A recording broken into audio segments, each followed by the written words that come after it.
ஒருவர் கண் திருஷ்டியால் பாதிக்கப்பட்டு இருந்தால் அவர்களுக்கு உடல் சோர்வு, மன அழுத்தம், தொடர் உடல்நிலை பாதிப்பு, வேலை மற்றும் வணிகத்தில் தோல்விகள், குழந்தைகள் சரிவர பார்த்து கொள்ள முடியாமை, வீட்டில் உள்ள பொருட்கள் அடிக்கடி கீழே விழுந்து உடைதல், வீட்டில் இருக்கும் பூனைகள் வினோதமாக சத்தமிடுதல் போன்றவை அவர்களது வீட்டில் நிச்சயமாக ஏற்படும்.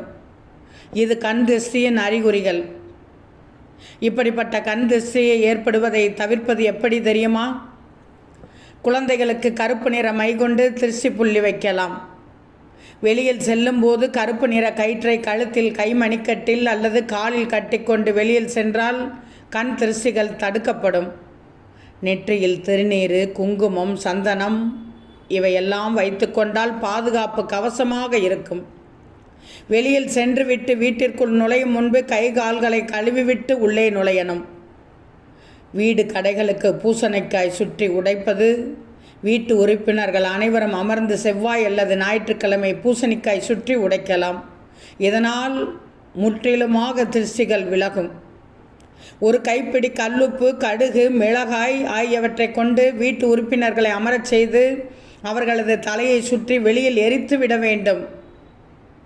உப்பு, கடுகு எதிர்மறை ஆற்றலை உறிஞ்சிவிடும். மிளகாய் அந்த எதிர்மறை ஆற்றலை அழித்துவிடும். பச்சை கற்பூரத்தை பற்ற வைத்து உடல் முழுவதும் சுற்றுவது ஆறாவை தூய்மைப்படுத்தும். அதாவது கண் திருஷ்டிகள் விலகிவிடும். இது போன்ற முறைகளை நம்பாதவர்கள் விநாயகர் கோயிலுக்கு சென்று வழிபடலாம்.